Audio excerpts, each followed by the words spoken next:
Hi, my name is Sylvie. I am a certified health coach and fitness trainer. In today's video, I will share the most common signs that you need to change your diet and what you can do about it. I don't talk a whole lot about diet on this channel simply because I've tried all the diets under the sun over the years trying to improve my health. I felt really tired all the time and I had a lot of issues with allergies. And so over probably 2 decades, I researched all kinds of different diets trying to heal my body. And what I found is that there's not really any one diet that works for everyone. And that also, once your body starts reacting to foods and you start developing food sensitivities that are giving you health issues, it can get really complicated and it can get worse over time as you avoid these foods. Then you develop other food sensitivities. So there's really not one way to do things, and there's not only one approach that will work for everyone. That is what I found. However, there are some simple things that you can try that will work for most people, and that is really what we'll be talking about today. So let's get started with sign number 1, fatigue. Fatigue is a really big one, and that's probably the first symptom that most people will experience when their diet is not optimal. And a lot of people don't even know that they are not as energetic as they could be. You get used to feeling tired all the time. Some people just survive on coffee and they have no idea what life could be like if they had more energy. However, if you do know that you are tired, all the tips that I'll share with you in the next section will definitely help you improve that.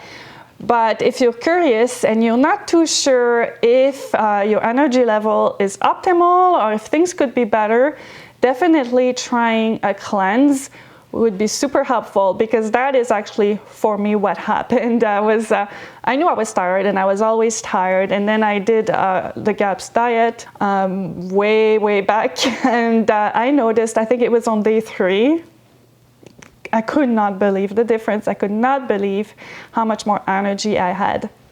So typically, if fatigue is one of the signs that you can really improve fairly easily and fairly fast compared to some of the other signs that we'll be talking about. And that's why a cleanse can be useful to figure out, if you even have that issue, and then you can go from there and just start maybe changing your diet back slowly and pay attention to your energy level. But anyway, I'll give you more tips also that you can try, but that's just a good starting point if you are struggling specifically with this symptom. Number 2, brain fog. Brain fog is a common sign that you need to change your diet if you're suffering from food sensitivity, as well as a bunch of the other signs that we'll be looking at. But when it comes to brain fog, I find that quite frequently it is related specifically to gluten sensitivity. That is not to say that it cannot be other things. Number 3, heightened environmental allergies. When it comes to inflammation in your body, I find the bucket analogy quite useful to understand how it works and how you can improve the situation. Your body is designed to heal, and inflammation is its natural response to perceived threats. However, when these stresses add up over one on top of another, just like water in a bucket, eventually it'll overflow, and that's when you notice symptoms. And these symptoms can be anything, right? And those are the signs that we're looking at today. And that goes for allergies. Environmental allergies can often be kept under control once you start reducing the sources of stresses on your body. Sign number 4 is stomach aches. Stomach ache is another one that's pretty closely tied to the food you consume, and that you could probably notice pretty quickly when you stop consuming that food, that there's an improvement. Number 5, poor sleep.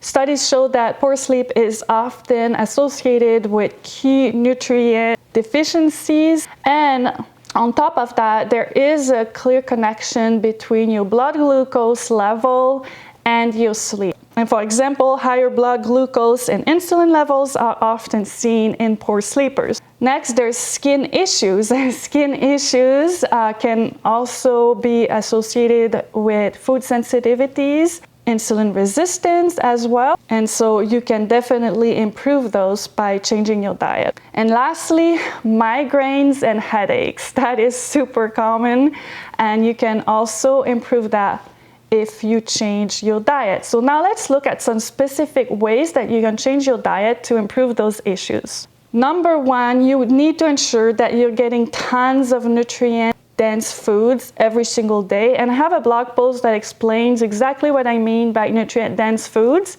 I'll post a link in the description if you want to look it up. Also, I recommend you cut out gluten and dairy. These are very, very common foods that will cause food sensitivities, and so cut them out of your diet for at least 30 days and see if it improves your symptoms. Also, of course, the fasting mimicking diet. The fasting mimicking diet is a 5-day fast that will help heal your body, and it's amazing to also gauge how you can improve those signs that you need to change your diet, because you'll see how you feel when you're on a fasting mimicking diet. If you want more information about the fasting mimicking diet, I'll put a link in the description as well. Next, I love juice feasting when it comes to doing a cleanse and filling up your body with tons of nutrients. So you can also try that, and I'll put a link in the description. That'll give you a full meal plan and everything you need to get started. Lastly, I recommend trying a keto cycle, because a juice fast is not for everyone. The fasting mimicking is not for everyone. It's up to you to choose your own approach. And a keto cycle may be a good option for you. In fact, in the blog post, I explain a little bit more how to pick the right type of cleanse for yourself. And I also have a 7-day meal plan if you want to try a keto cycle, so you can find that there as well. Another thing you can try is supplementation. Sometimes it's hard to fill the gaps in your diet through whole food alone, and supplementation can help. And this video is not about going deep in the types of supplements that could help you improve different conditions. However, I'm going to tell you that my all-in-one supplement is the Power Shake, and it has helped me tons with various of my own health issues, and that's always what I recommend you try first. And again, in the description you can find a link if you want to look up the Power Shake. And that's about it. I hope these tips were useful, and it's a great starting point if you're struggling with some of these symptoms and signs that you need to change your diet. Really give these suggestions a try, and I think you'll notice a difference, most likely. Thank you for watching, and see you next week.